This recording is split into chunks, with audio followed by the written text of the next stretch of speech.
जैसे commerce maths 2 का importance मैं बता रहा हूँ। सब में पहले सीबीडी बेलापुर, सीबीडी मतलब कमीशन ब्रोकरेज एंड डिस्काउंट। ये कितने मार्क्स का है? 6 मार्क्स का है। इसमें दो टॉपिक आपको याद से कर लेना है, face value of the bill and the period of the bill, जिसमें आपको मंथ्स वगैरह दिए रहेंगे। नेक्स्ट इसमें आ जाते हैं, ये दो एक्चुअली ये चैप्टर तो दो है, लेकिन एक इसमें डिवाइड है, एक इंश्योरेंस और दूसरा क्या है? एन्युटी। इसमें से दो में से कोई भी एक अच्छे से आप कर लेंगे तो आपको 4 मार्क मिल जाएगा, क्योंकि ये 4 मार्क का ही चैप्टर है। तो मेरे ख्याल से आपको इजी पड़ेगा। एन्युटी ड्यू, इमीडिएट एन्युटी, और इसमें प्रॉपर्टी वर्थ करके सम है। ये 3 टाइप के सम आप लोग कर लोगे तो मिल जाएगा। और इसमें अगर आपको इंश्योरेंस में करना है तो हाउस वैल्यू और हाउस वाले सम कर लेना, ठीक है। नेक्स्ट आ जाते हैं लीनियर रिग्रेशन। ये इसका डबल मार्क्स का है, ये 4 है तो ये कितने मार्क्स का है? 8 मार्क्स का है। तो लीनियर रिग्रेशन में पहला तो आपको ये एक्स और वाई वाला सम दिया रहेगा, ऐसा 1 2 3 4। इसमें आपको निकालना है Y on X and X on Y. दूसरा जो इसमें आता है वो है ऐसे वाला सम, जहां पर एक्स और वाई दिया है, स्टैंडर्ड डिविएशन क्या दिया रहेगा? मीन दिया रहेगा। तीसरे टाइप का इसमें सम है, आपको इक्वेशन दिया रहेगा like 8x + 9y = 20, 3x - 4y = 14।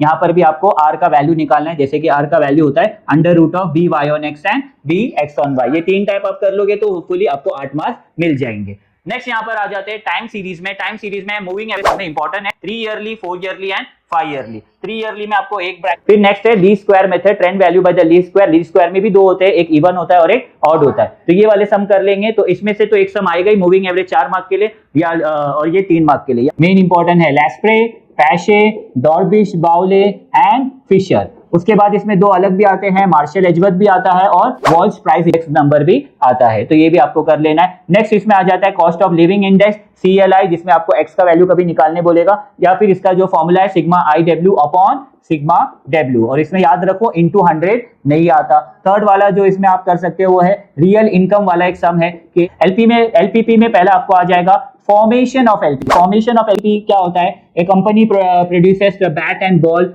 With the help of 2 machine A and machine B।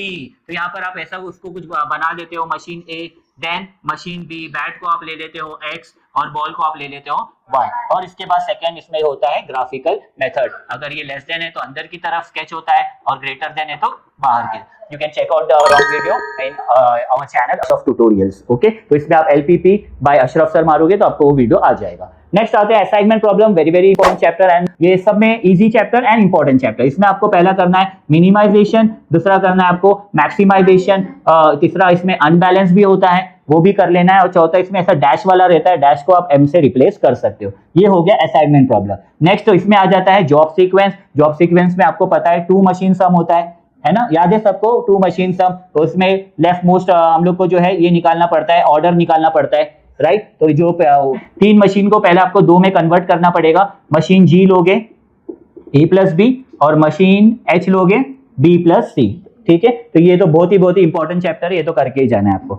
Next आ जाते हैं प्रोबेबिलिटी डिस्ट्रीब्यूशन में। मार्क्स इसके बहुत ज्यादा, सब में ज्यादा वेटेज इसका ये है, लेकिन करने की भी चीज इसमें बहुत सारी है, लेकिन शॉर्टकट तरीके में मैं आपको बता दूं क्या क्या करना है। इसमें आपको पहला निकालना है प्रोबेबिलिटी डिस्ट्रीब्यूशन में find the value of K। Find the value of K। दूसरा इसमें होता है वेरिएंस ऑफ X और E ऑफ X, ठीक है। E ऑफ X आपको निकालना पड़ेगा और वेरिएंस ऑफ X इसमें फॉर्मूला होता है variance of X = A of X minus E of X bar minus E of X whole square. ये वाला हमारा फॉर्मूला होता है। इसमें पॉइंट वाला, डाइस वाला कोई भी सम इसमें आ सकता है। नेक्स्ट इसमें अभी मैंने आपको पढ़ाया, दैट इज नहीं अभी नहीं पढ़ाया, पहले पढ़ाया था binomial distribution, that is NCXP raised to X Q raised to n minus X, and finally you will go with Poisson distribution, जिसका formula E raised to -m m raised to X upon X factorial। सो ये जो भी मैंने topic बताया है, hopefully आपको जो ये 40 मार्क्स का मैक्स 2 होता है, तो 40 में से इंशाल्लाह आपको 35 तो पक्का ही मिल जाएंगे अगर ये आप इतने टॉपिक करेंगे। और आपको पूरा मार्क्स चाहिए तो पूरा आपको पढ़ना पड़ेगा। Got it everyone, thank you so much.